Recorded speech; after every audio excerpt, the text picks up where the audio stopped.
नमस्कार साथियों, स्वागत है आप सभी का हमारे इस चैनल हिंदी साहित्य विद एबी में। आज की क्लास में हम पढ़ने वाले हैं भक्ति काल के महत्वपूर्ण बिंदु, जो कि आपके एग्ज़ाम के लिहाज से काफ़ी महत्वपूर्ण हैं। और साथ ही हम जानेंगे कि आपको भक्ति काल को किस तरह से पढ़ना चाहिए ताकि आप कम समय में इसे एग्ज़ाम के दृष्टिकोण से कवर कर पाएँ। तो चलिए शुरू करते हैं आज की हमारी क्लास। भक्ति काल, जिसे हम आचार्य रामचंद्र शुक्ल के हिंदी साहित्य के इतिहास नामक ग्रंथ से पढ़ने वाले हैं। भक्ति काल का अन्य नाम पूर्व मध्य काल भी है और इसका कालखंड संवत 1375 से लेकर के 1700 तक निर्धारित किया गया है।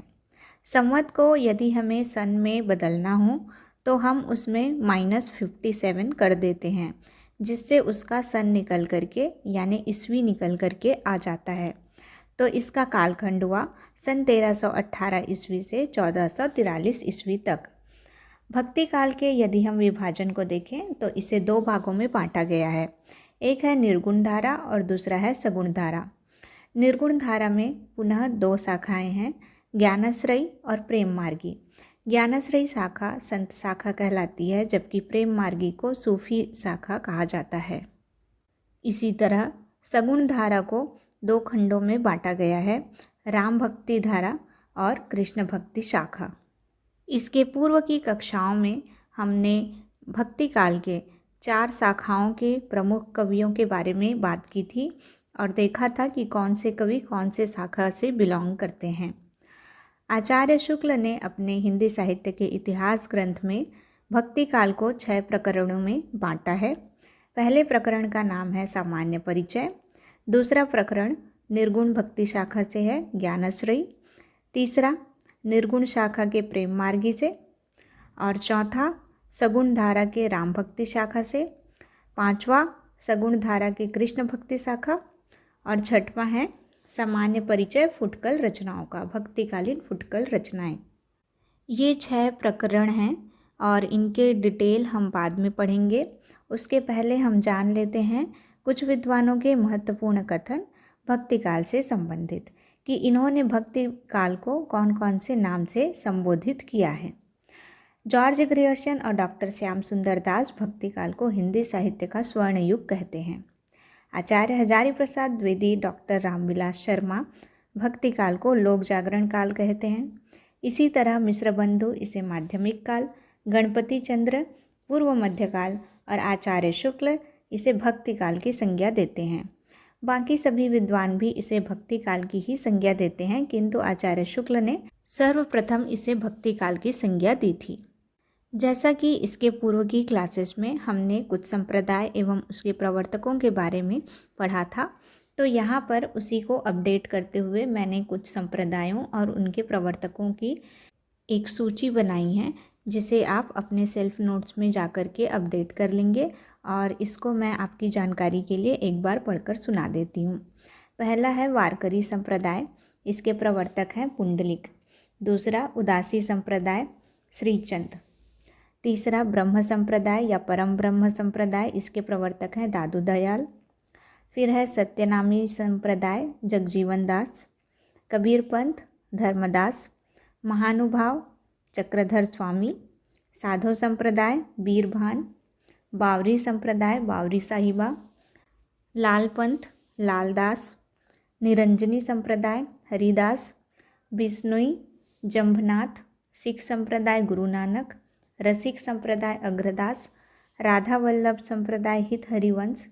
वल्लभ, वल्लभाचार्य। सनकादि, निम्बारकाचार्य। सखी या हरिदासी संप्रदाय, हरिदास। रुद्र, विष्णु स्वामी। गौड़ीय, चैतन्य महाप्रभु। तो इसे आप जो है अपने सेल्फ नोट्स में इकट्ठे एक जगह लिख लीजिए, ताकि आपको रिवीजन करने में आसानी हो। इसके अलावा भक्ति काल में आप नैनार और अलवार संतों के बारे में पढ़ते होंगे। तो कई बच्चों को मालूम नहीं होता कि नैनार और अलवार संतों के मध्य क्या अंतर है। तो जो शिव की उपासना करते हैं उन्हें नैनार कहते हैं, और जो विष्णु की उपासना करते हैं उसे अलवार कहते हैं। यदि आप याद नहीं रख पाते हैं तो नैनार में देखिए नयन आया है और शिव के में तीसरा नेत्र होता है, तो आप वैसे याद रखिए कि नैनार में शिव है तो अलवार में विष्णु होंगे, है ना। और नैनार में 63 संत का समूह था, जबकि अलवार में 12 संतों का। नैनार का जो कालखंड रहा है 6वीं से 8वीं सदी का, और अलवार संतों का 5वीं से 10वीं सदी का कालखंड रहा है। भक्ति काल के बारे में इन महत्वपूर्ण बिंदुओं के अलावा अब हम कवियों के बारे में देख लेते हैं। और कवियों के बारे में पढ़ने से पहले हम यह जान लेते हैं कि हमें उनके बारे में कौन कौन सी बातें जो है अध्ययन करनी है। जैसे कि हमारे मुख्य कवि हुए हैं कबीर, तुलसी, सूर और जायसी, भक्ति काल के प्रमुख कवि हैं, तो इनके बारे में तो आपको पढ़ना ही है।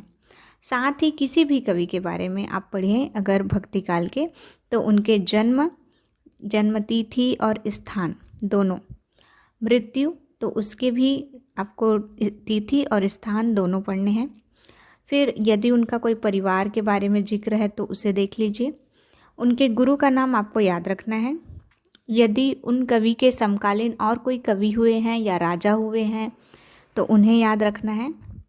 इनकी रचनाएं क्या है, इनके रचनाओं के संपादक कौन हैं, इनकी भाषा शैली कैसी है, इन्होंने कौन से दर्शन या सिद्धांत दिए हैं या किसको मानते हैं।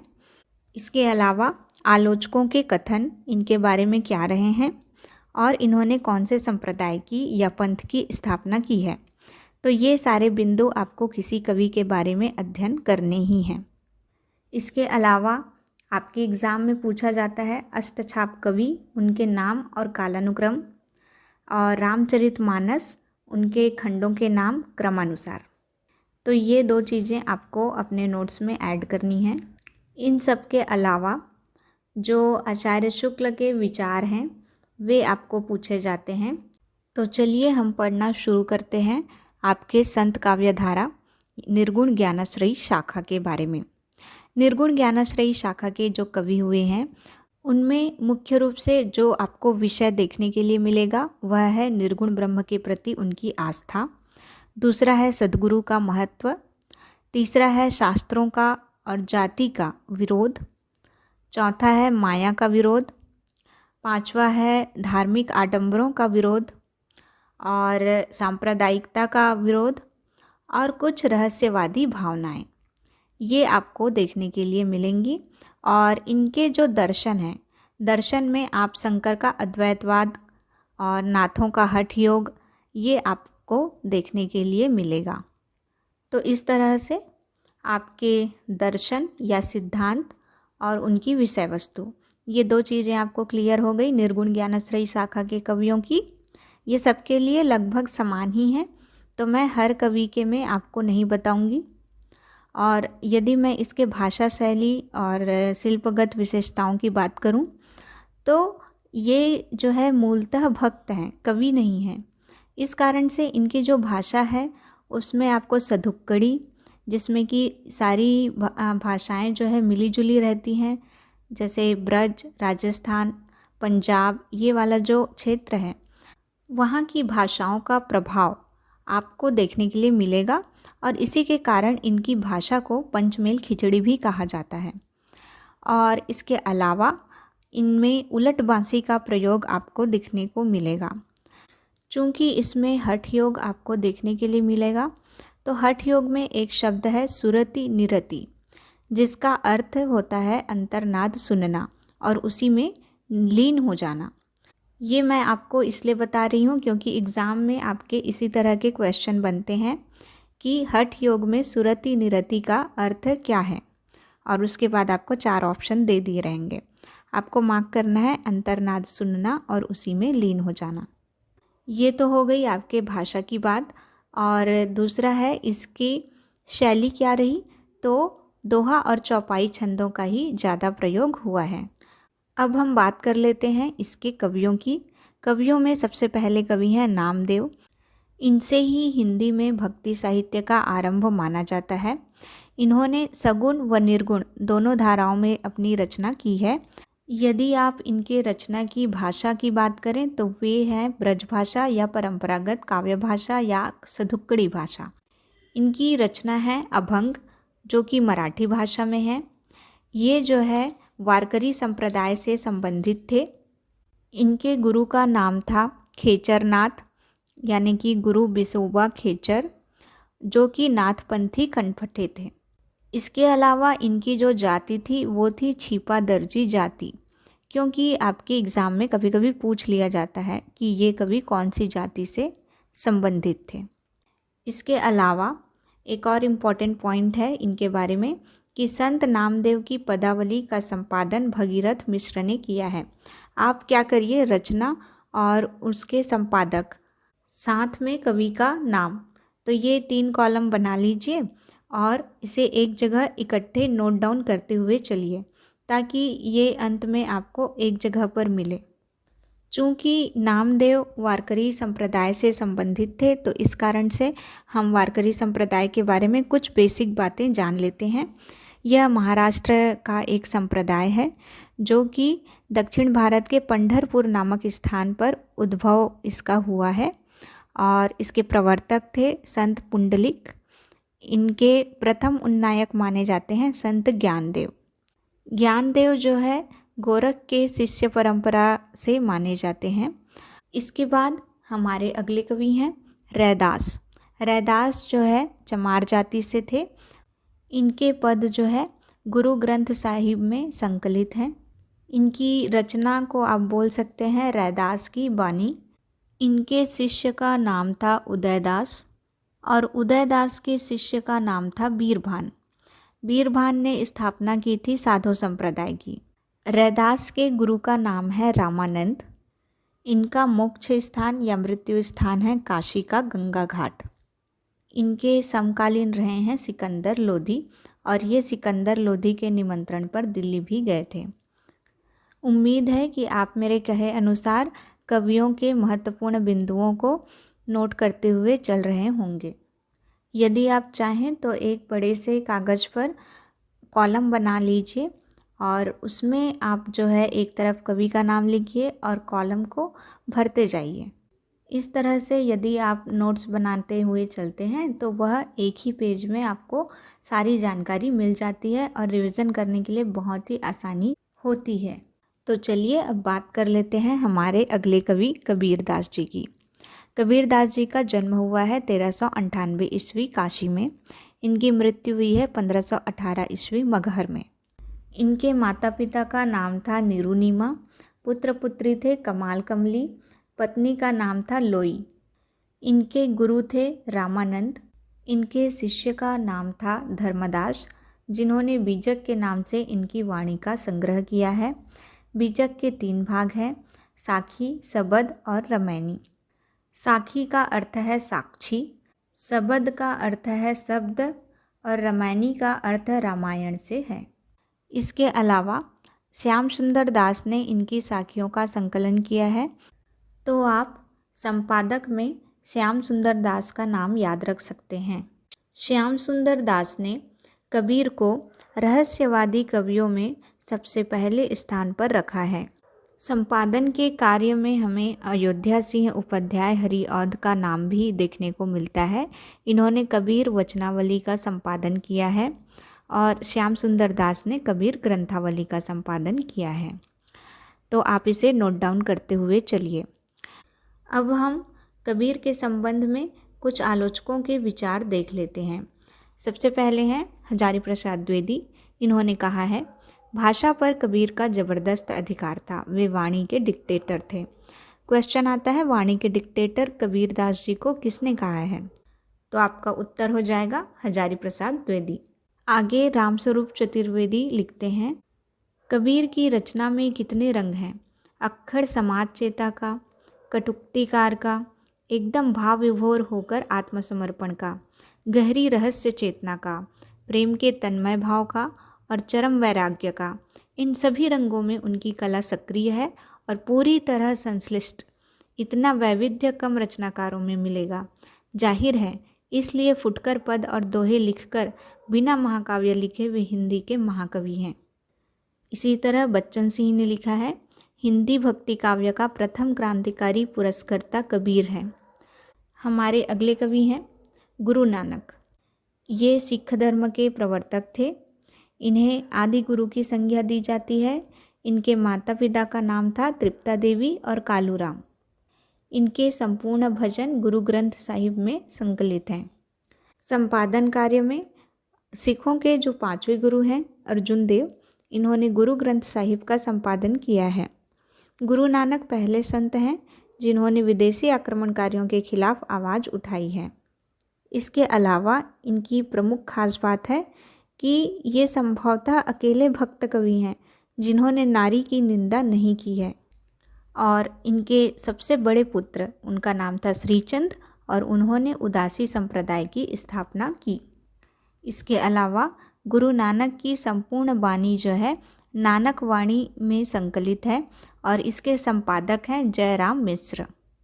अब हमारे अगले कवि हैं दादू दयाल। इनके गुरु का नाम है वृद्ध भगवान। इनकी रचनाओं में आपको कबीर का नाम बहुत देखने को मिलेगा और ये कबीर के मत अनुयायी थे। इनका पंथ कहलाया दादू पंथ। इनकी रचनाएं हैं हरडे बानी, अंगवधु, काया बोली। काव्य भाषा आपको ब्रज राजस्थानी और खड़ी बोली मिश्रित देखने को मिलेगी। इनकी रचनाएं दादू ग्रंथावली में संकलित है और इसका संपादन कार्य किया है परशुराम चतुर्वेदी ने। इसके अलावा इन्होंने ब्रह्म संप्रदाय या परम ब्रह्म संप्रदाय की स्थापना भी की। इसी को बाद में दादू पंथ कहा जाता है। इनकी मृत्यु भी राजस्थान में भराने की पहाड़ी पर हुई। जो दादू पंथी होते हैं वे तिलक कंठी धारण नहीं करते। वे एक सुमिरनी रखते हैं और सत्य नाम कह करके अभिवादन करते हैं। इनके 52 शिष्यों का उल्लेख आपको राधोदास के भक्तमाल में देखने को मिलेगा, जिसमें कि रज्जब और सुंदर दास इनके प्रमुख शिष्य रहे हैं। इनके पुत्रों के नाम हैं गरीब दास और मस्कीन दास। इनके शिष्य का नाम है जगजीवन दास, जिन्होंने सत्यनामी संप्रदाय की स्थापना भी की। चूँकि दादू दयाल निर्गुण भक्त थे, इसके बावजूद इन्होंने ईश्वर के सगुण रूप को मान्यता दी है। ऐसे ही सेम निर्गुण और सगुण दोनों रचना आपको नामदेव के में देखने को मिली थी। हमारे अगले कवि हैं मलूक दास। इनका जन्म हुआ था कड़ा जिला कौशाम्बी में 1574 ईस्वी को। इनके गुरु के संबंध में मतभेद हैं, तो उसे हम छोड़ देते हैं। इनकी जो महत्वपूर्ण रचना है ज्ञानबोध, वह अवधी भाषा में है। इसके अलावा आप इनकी कुछ रचनाएं देख सकते हैं। ज्ञानबोध, ज्ञान परोछी, विभव विभूति, रत्नखान, भक्ति विवेक, सुख सागर, राम अवतार लीला, ब्रज लीला, ध्रुवचरित, भक्त वच्छावली, 12 खड़ी, स्फुट पद और सबद। इसमें आप मुख्य रूप से विभव विभूति, रत्नखान, सुख सागर, ब्रजलीला, ध्रुवचरित इतने को याद रखिए। 12 खड़ी को भी याद रख सकते हैं। इसके बाद हमारे अगले कवि हैं सुंदर दास। इनकी रचनाएं हैं ज्ञान समुद्र, सुंदर विलास। इसके अलावा संत कवियों में आपको गरीब दास, चरण दास, पलटू साहब, दरिया साहब, जगजीवन दास इनके नाम देखने के लिए मिल जाएंगे। लेकिन आपको जो 2 नाम याद रखने हैं वे जो है महिलाओं के हैं, सहजोबाई और दयाबाई। चूँकि महिलाओं के नाम जो है आपको भक्ति काल में कम ही देखने के लिए मिलते हैं, इस कारण से आप महिलाओं के नाम को याद रखिए, क्योंकि ये एग्ज़ाम में आपसे पूछे जा सकते हैं। सहजोबाई की रचना है सहज प्रकाश और दयाबाई की रचना है दयाबोध, विनय मालिका, दयाबाई की बानी। इसके अलावा बावरी साहिबा भी हुई हैं, जो कि बावरी संप्रदाय की प्रवर्तक रही हैं। तो इस तरह से आज की हमारी यह क्लास यहीं पर समाप्त करते हैं और इसके अगली क्लास में हम बात करेंगे सूफी काव्यधारा की, यानी प्रेम मार्गी शाखा की। तब तक आप अपने सेल्फ नोट्स को बनाइए, रिवीजन कीजिए और इस वीडियो को ज़्यादा से ज़्यादा बच्चों के साथ शेयर कीजिए ताकि उन्हें भी इसका लाभ मिल सके। मिलते हैं अपनी अगली क्लास में। धन्यवाद।